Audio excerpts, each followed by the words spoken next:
ಕೋರ್ಟಿಗೆ ಹೋಗ್ಲಿಕ್ಕೆ ಅವಕಾಶನೇ ಇಲ್ಲ. ನಾವು ಕಂಡ ಆಸ್ತಿಯನ್ನ ಮುಟ್ಗೋಳು ಹಾಕೊಳ್ತೀವಿ, ಅದರಲ್ಲಿ ಖಾಸಗಿ ಆಸ್ತಿ ಕೂಡ ಮುಟ್ಗೋಳು ಹಾಕೊಳ್ತೀವಿ. ಇದು ಪದೇ ಪದೇ ಚರ್ಚೆಗೆ ಒಳಪಡ್ತಿರೋದ್ರಿಂದ ಇದೆರಡರ ಬಗ್ಗೆ ನಿಜವಾಗ್ಲೂ ಈ FCRA ತಿದ್ದುಪಡಿ ಕಾಯ್ದೆಯ ಅಡಿಯಲ್ಲಿ ಏನ್ ಮೆನ್ಷನ್ ಆಗಿದೆ ಅದಕ್ಕೆ ಸ್ಪಷ್ಟೀಕರಣ ನಿಮ್ಮ ಅಪಲೇಟ್ ಅಥಾರಿಟಿ ಇದೆ ಇಲ್ವಾ ಅವ್ರು ಹೇಳ್ಬಿಡಿ. ಅದನ್ನೇ ಕೇಳ್ತಾರೆ ಸುರೇಶ್ ಸರ್ ವೀಕ್ಷಕರಿಗೆ ಕೊಡ್ಬೇಕು ಪ್ರಶ್ನೆ ಕೇಳಲಿಕ್ಕೆ ಅವಕಾಶ. ನೋಡಿ, ಅಪೆಲೇಟ್ ಅಥಾರಿಟಿ ಇಲ್ಲ ಅಂತ ಇವರು ಅಷ್ಟು ಸ್ಪೆಸಿಫಿಕ್ ಆಗಿ ಹೇಳ್ತಾ ಇದಾರಲ್ಲ, ರಿಪೀಟೆಡ್ ಆಗಿ ಹೇಳ್ತಾ ಇರಲ್ಲ. ಪಾರ್ಲಿಮೆಂಟ್ ಅಲ್ಲಿ ಅದಕ್ಕೊಂದು ಡಿಸ್ಕಷನ್ ಇದೆ, ಡಿಬೇಟ್ ಇದೆ, ಅದಕ್ಕಂತ ಒಂದು ತಡೆ ಇದೆ. ಎಕ್ಸಾಂಪಲ್ ತಿಳ್ಕೊಳ್ಳೋಣ, ನಾನು ಲಾ ಏನಿದೆ ಅದನ್ನು ಓದ್ತೀನಿ, ಇವರು ಮೈಂಡ್ ಸೆಟ್ ನ ಕ್ಲಿಯರ್ ಮಾಡೋಣ. ಆಕ್ಟ್ ಪಾಸ್ ಆಯ್ತು ಅನ್ಕೊಳ್ಳೋಣ. ಆಕ್ಟ್ ಪಾಸ್ ಆದ್ಮೇಲೆ ಯಾವುದೇ ಆಕ್ಟ್ ಪಾಸ್ ಆದ್ಮೇಲೆ ಅದನ್ನ ತಡೆ ಹಿಡಿಯಕ್ಕೆ ಅದನ್ನ ನೀವು ಹೋಗಿ ಬ್ರೇಕ್ ಹಾಕಕ್ಕೆ ಯಾವ್ದು ಅಥಾರಿಟಿ ಇಲ್ವಾ? The supreme justice of the country, the Supreme Court of the country, who will provide beyond the law.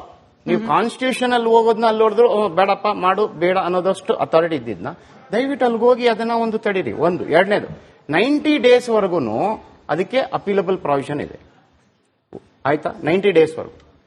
Question ನಾವು ಸುಮ್ಮನೆ ರಿಪೀಟ್ ಆಗಿ ಅದೇ ಮಾತಾಡಿ. ಈಗ ಮನುಷ್ಯನದು ಪರಿಕಲ್ಪನೆ ತಪ್ಪಾದರೆ ಅದನ್ನ ಸರಿ ಮಾಡಕ್ಕಾಗಲ್ಲ. ನಿದ್ದೆ ಮಾಡೋನ ಎಬ್ಬರಿಸಬಹುದು, ಮಾಡ್ತಿರೋ ನಾಟಕ ಮಾಡೋರ್ನ ಎಬ್ಬರಿಸಕ್ಕಾಗಲ್ಲ. ಪೊಲಿಟಿಕಲ್ ಇನ್ಸ್ಟೆಬಿಲಿಟಿ ಕಾರಣ ಮಾಡಲಿಕ್ಕೂ ಕೂಡ ವಿದೇಶದಿಂದ ಹಣ ಸಂದಾಯ ಆಗ್ತಿದೆ ಅನ್ನೋ ಆರೋಪ. ಇದೇ ಅನುಮಾನದ ಮೇಲೇನೆ 1976 ಅಲ್ಲಿ ಇಂದಿರಾ ಗಾಂಧಿ ಅವರು ಇಂಥದ್ದೊಂದು ಕಾನೂನು ತಂದ್ರು ಅಂತ ಹೇಳಿ ಸಮೀವುಲ್ಲಾ ಸರ್ ಹೇಳಿದ್ರು. ಈಗ ಕಳೆದ ಬಾರಿಯ ಲೋಕಸಭಾ ಚುನಾವಣೆ ಸಂದರ್ಭದಲ್ಲಿ USAID ಬಗ್ಗೆ ಸಾಕಷ್ಟು ಚರ್ಚೆ ಆಯಿತು sir. $20+ million if I am correct, ಭಾರತದಲ್ಲಿ ವೋಟರ್ ಟರ್ನ್ಔಟ್ ಗೆನೆ ಇನ್ವೆಸ್ಟ್ ಮಾಡ್ಲಿಕ್ಕೆ ಅಮೆರಿಕ ಸಂಸ್ಥೆ ಹೊರಟಿತ್ತು ಅನ್ನೋ ಆರೋಪ. ಇಂಥದ್ದನ್ನ ಕಡಿವಾಣ ಹಾಕ್ಲಿಕ್ಕೆ ಇಂಥದ್ದೊಂದು ತಿದ್ದುಪಡಿ ಅವಕಾಶ ಕೊಡುತ್ತೆ ಅಂದ್ರೆ ವೈ ನಾಟ್? ಅದು ಮುಂದಿನ ದಿನ ಕಾಂಗ್ರೆಸ್ಗೂ ಉಪಯೋಗ ಆಗಬಹುದು, ಚುನಾವಣೆಯಲ್ಲಿ ಬಿಜೆಪಿಗೆ ಉಪಯೋಗ ಆಗುತ್ತೆ, ನನಗೆ ಗೊತ್ತಿಲ್ಲ. ಇಂಥದ್ದೊಂದು ಬದಲಾವಣೆಗೆ ಯಾಕೆ ಸಕಾರಾತ್ಮಕವಾಗಿ ನಾವು ಗಮನಿಸಲಿಕ್ಕೆ ಅಥವಾ ಸ್ಪಂದಿಸಲಿಕ್ಕೆ ಸಾಧ್ಯ ಇಲ್ಲ ಅಂತ? ಈಗ ಒಂದು ವಿದೇಶದಿಂದ ರಾಜಕೀಯ ಸ್ಥಿರತೆ ಮಾಡಲಿಕ್ಕೆ ಯಾರಿಂದಲೂ ಸಾಧ್ಯ ಇಲ್ಲ, ಆದ್ರೆ ಬಿಜೆಪಿಯಿಂದ ಏನ್ ಬೇಕಾದ್ರೂ ಸಾಧ್ಯ ಇದೆ. 2010 ಬಿಹಾರ್ ಚುನಾವಣೆ ಏನ್ ಮಾಡಿದ್ರು ಅವರು? ಬಿಜೆಪಿಯ ಅಫಿಷಿಯಲ್ ಸಾಮಾಜಿಕ ಜಾಲತಾಣ ವಿಭಾಗ ಕೇಂಬ್ರಿಡ್ಜ್ ಅನಾಲಿಟಿಕಾ ಬ್ರಿಟನ್ ಅನ್ನ ಯಾವುದೋ ಒಂದು ಕಂಪನಿ ಜೊತೆ ಸೇರ್ಕೊಂಡು ಇಲ್ಲಿ ವೋಟರ್ ಮೇಲೆ ಮೆಟಾ ಉಪಯೋಗಿಸಿಕೊಂಡು ಫೇಸ್ಬುಕ್ ಉಪಯೋಗಿಸಿಕೊಂಡು ಪರಿಣಾಮ ಬೀರಲಿಕ್ಕೆ ಬಹಳ ಸಾವಿರಾರು ರೂಪಾಯಿ ಅಥವಾ ಖರ್ಚು ಮಾಡಿತ್ತು, ಸಾವಿರಾರು ಕೋಟಿ ಖರ್ಚು ಮಾಡಿತ್ತು ಅಂತ ಆರೋಪ ಇದೆ. ಕೇಂದ್ರ ಸರ್ಕಾರ ಅದಕ್ಕೆ 2018ರಲ್ಲಿ if I am not wrong ಮೆಟಾಗೂ ನೋಟಿಸ್ ಕೊಟ್ಟಿತ್ತು, ಆಮೇಲೆ ಕೇಂಬ್ರಿಡ್ಜ್ ಅನಾಲಿಟಿಕಾಗೂ ನೋಟಿಸ್ ಕೊಟ್ಟಿತ್ತು. ಈಗ ಆ ವೆಬ್ಸೈಟ್ ಇಲ್ಲ, ಅದನ್ನ ರಿಮೂವ್ ಮಾಡಿದ್ದಾರೆ. ಏನ್ ಹೇಳ್ತೀವಿ ಅಂದ್ರೆ ಈ ತರ ಕೆಲಸವನ್ನು ಬಿಜೆಪಿ ಮಾತ್ರ ಮಾಡ್ಲಿಕ್ಕೆ ಸಾಧ್ಯ. ಏನಾದ್ರು ನಟೋರಿಯಸ್ ಕೆಲಸ ಮಾಡಿದ್ರು ಬಿಜೆಪಿನೇ. ಆದ್ರೆ ಬೇರೆಯವ್ರ ಮೇಲೆ ಆರೋಪ ಮಾಡೋದಿದೆಯಲ್ಲ ಅದು ತಪ್ಪು.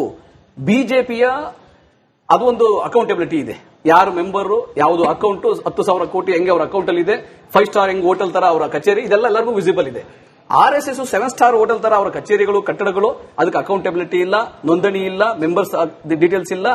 ಅದಕ್ಕೆ ಬೇನಾಮಿನ ನಿಜ ಸ್ವಂತ ಆಸ್ತಿನ, ಅದು ಫಾರಿನ್ ಎಷ್ಟು ಬರ್ತಾ ಇದೆ, HSS ಅಂತ ಹೇಳಿ ಇಂಗ್ಲೆಂಡ್ ಅಲ್ಲಿ ಮತ್ತೆ ಅಮೆರಿಕದಲ್ಲಿ ಯಾವ ರೀತಿ ರಿಜಿಸ್ಟರ್ ಆಗಿದೆ, ಹೆಂಗೆ ಅಲ್ಲಿಂದ ಹಣ ಬರ್ತಾ ಇದೆ, ಸೇವಾ ಭಾರತಿಗೆ ಬರ್ತಾ ಇರ್ತಕ್ಕಂಥ ಹಣ ಹೆಂಗೆ, ಇವೆಲ್ಲ ಕೂಡ ಅಕೌಂಟಬಿಲಿಟಿ ಬೇಕಿದೆ. ಅದನ್ನು ಕೂಡ ಕೇಳ್ತೀವಿ.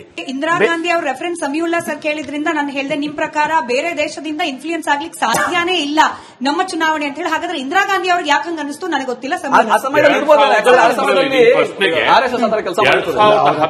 ನೀವು ಪೊಲಿಟಿಕಲ್ ಪಾರ್ಟೀಸ್ಗಳಿಗೆ ಅಥವಾ ಪೊಲಿಟಿಕಲ್ ಇಂಡಿವಿಜುವಲ್ಸ್ಗಳಿಗೆ ಕಾಂಟ್ರಿಬ್ಯೂಷನ್ ಬಂದರೆ ಯಾವ ತರ ಪತ್ತೆ ಹಚ್ಚಿರ ಪಾರ್ಲಿಮೆಂಟ್ ಅಲ್ಲೂ ಡಿಸ್ಕಷನ್ ಆಗಿದೆ ಅಂತ ಹೇಳ್ತಾರಲ್ಲ. 2010ರಲ್ಲಿ ಆದಂತಹ ಅಮೆಂಡ್ಮೆಂಟ್ ಅಲ್ಲಿ ಇದನ್ನ ಆಡ್ ಮಾಡಿದ್ದಾರೆ. ಇಂಡಿವಿಜುವಲ್ ಆಗಿ ಯಾರಾದ್ರೂ ಕ್ಯಾಂಡಿಡೇಟ್ ಗಳಿಗೆ ಅಥವಾ ಪಾಲಿಟಿಷಿಯನ್ಸ್ ಗಳಿಗೆ ಫಾರಿನ್ ಹಣ ಬಂದ್ರೆ, ಮತ್ತೆ ಯಾವ್ದಾರ ಪೊಲಿಟಿಕಲ್ ಪಾರ್ಟೀಸ್ ಗಳಿಗೆ ಯಾವ್ದಾರ ಫಾರಿನ್ ಫಂಡ್ ಏನಾದ್ರು ಇತ್ತು ಅಂತಂದ್ರೆ ಅದನ್ನ ಯಾವ ತರ ಅದನ್ನ ಇದು ಲೆಕ್ಕಾಚಾರ ಮಾಡಬೇಕು ಅನ್ನೋದು 2010 ಆದಂತಹ ಅಮೆಂಡ್ಮೆಂಟ್ ಅಲ್ಲಿ ಇದಾಗಿದೆ. ಏನೋ ಅದು ಇನ್ಕ್ಲೂಡ್ ಆಗಿದೆ. ಬಟ್ ನಮ್ಮ ಸ್ನೇಹಿತರು ಈಗ ಜುಡಿಷಿಯಲ್ ಅಥಾರಿಟಿಗೆ, ಅಪೆಲೇಟ್ ಅಥಾರಿಟಿಗೆ ನಾವು ಅಪ್ಲೈ ಮಾಡಬಹುದು, ನಾವು ಅದೊಂದು ಅಥಾರಿಟಿ ಇದೆ, ಅಲ್ಲಿ ನಾವು ರಿವ್ಯೂಗೆ ನಾವು ಹೋಗ್ಬೋದು ಅಂತ ಕೇಳಿದ್ರು. ಬಟ್ ಇಲ್ಲಿ ಈ ಅಮೆಂಡ್ಮೆಂಟ್ ತಂದಿರೋ ಬಿಲ್ ಅಲ್ಲಿ ನೀವು ರಿವ್ಯೂ ಮಾಡೋ ಅಥಾರಿಟಿ ಕೋರ್ಟ್ ಅಂತ ಹೇಳಿಲ್ಲ. ರಿವ್ಯೂ ಮಾಡೋ authority joint secretary, central home department, central ಕೇಂದ್ರ ಗೃಹ ಇಲಾಖೆಯ ಜಂಟಿ ಕಾರ್ಯದರ್ಶಿಗೆ ನೀವು ಅಪೀಲ್ ಮಾಡಬೇಕಾಗುತ್ತೆ. ಮತ್ತು ಆ discretionary power, public interest, it lies with home department.